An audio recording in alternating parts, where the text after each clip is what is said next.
Hello guys, দেখুন এই যে খাঁটি গজা ময়দা 4 ভাগের 1 ভাগ নিয়েছিলাম।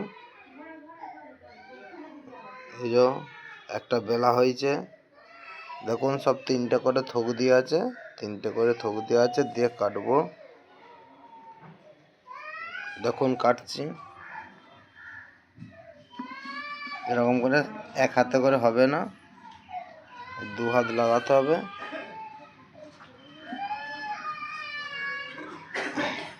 এরকম করে কাটতে হবে।